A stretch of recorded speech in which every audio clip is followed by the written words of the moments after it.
There's a powerful expression in the Qur'an. It's captured in 2 words. Those 2 words are qurrata a'yun, the coolness of the eyes. A simple translation will yield coolness of the eyes.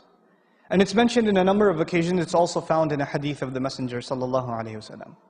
Okay. Before I tell you how it's used in sacred text, I want to tell you how the ancient Arabs used to use this figure of speech, this expression. It's really a figure of speech, so we can't really understand it literally. It means something more. In the Arab idiom, there were 2 expressions. Without getting too technical with you guys, there's the eyes becoming cool and the eyes becoming warm.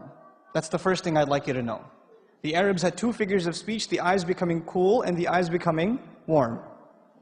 When somebody is shedding tears of sorrow, they're suffering the worst kind of fate, they are in deep depression and sadness and calamity, then when you would look at them, the Arab would say at least, his eyes have become warm. One of the worst curses, you can curse upon someone in the Arabic language, in ancient Arabic, أَثْخَنَ اللَّهُ عَيْنَهُ, may Allah make his eyes warm, means may he suffer the worst kinds of sorrows in his life. The exact opposite is what? The eyes becoming cool. For your sorrows, for your sadness, for your pains to be removed completely, and for you to feel peace and tranquility and joy like nothing else. And I'll give you a simple example of coolness and warmth of the eyes before I continue. Imagine you're at the airport, right? And there are 2 pairs, there's a pair of a mother and a son, and another mother and another son. But this mother is saying farewell to her son. He's flying off somewhere. And the other mother is greeting her son, who flew in from somewhere. And both of the mothers are crying. But one of them, their eyes is cool, and the others, the eyes are warm. One is shedding tears of joy. She sees her son after many years. She's crying too, but these are eyes becoming cool. The other's letting go of her son. These are what? The eyes becoming warm. You understand the difference? Right? Now, another, a few pieces of context before I go further. The poet in Arabia says, the eyes of my tribe will remain warm. And he's actually an assassin also. Yeah, poets are assassins. It's kind of an Arab thing, I guess. So he's waiting on a sand dune, waiting to kill the tribe leader that has offended his tribe. And he makes poetry in the meantime. I guess he's got a lot of time. So he says, my tribe's eyes will remain warm until my dagger isn't warm with his blood. In other words, when I kill this guy, then my tribe's eyes will become cool. The rage, the frustration, the humiliation they feel will only disappear upon this guy's death. That's what I'm here to do, to cool the eyes of my tribe. You understand? So it's a means of relieving frustration and anger and ill feelings. That's how in which context it's used. But then there's a final context that I want to share with you in Arabic literature, where this expression is found. It's very beautiful, actually. The Arab used to travel in the desert, and there's a sandstorm. And in a sandstorm, the Arab would, wrap his face up, because obviously your face is being pounded with sand. Now the camel on which he's riding, Allah created the camel in a magnificent fashion. The eyelids of the camel actually trap sand and drop them. It doesn't even have to blink. It's got a screen in front of its eyes that captures sand and drops it. We don't have that, that screen system in our eyes, but the camel does. But now the rider, he can't afford to cover his eyes, can he? Because if he covers his eyes, what's the problem? He doesn't know where he's going. So he has to keep his eyes exposed. And so finally he finds a cave. He finds some refuge. And he says, interestingly, my eyes have finally become what?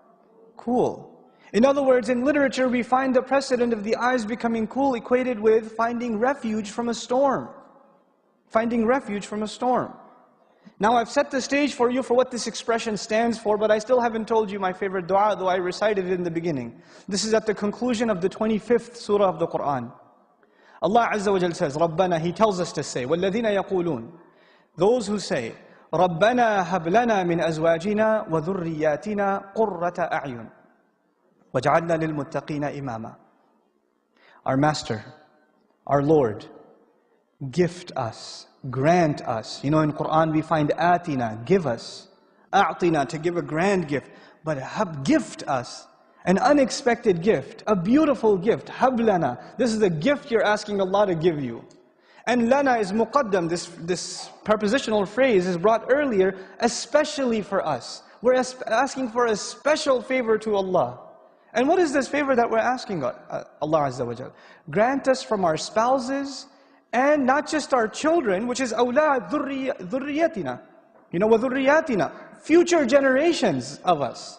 In other words, you're not even asking for your immediate children, but your lineage from, for generations to come. Grant us from all of them coolness of eyes.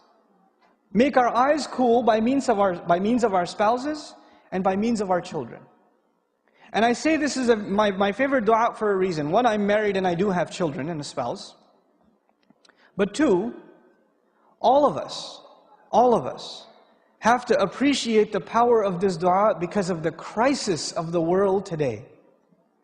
The world's fundamental institution of family is under attack.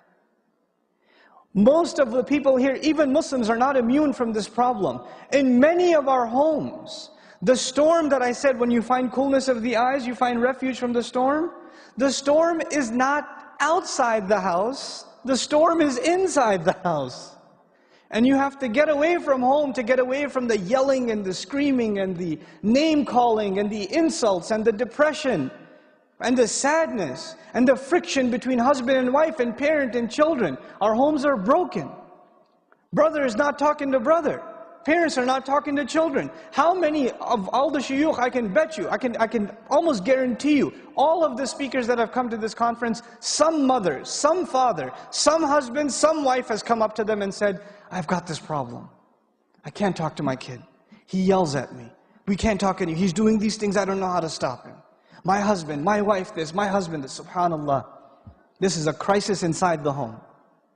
And what better dua to ask? The exact opposite. The family has become a place of sorrow, of depression, of sadness, of anger, of rage. People feel like they want to escape it. And here Allah tells us to ask so perfectly, so eloquently, that the home should become the place of refuge. It's like the outside world is a storm.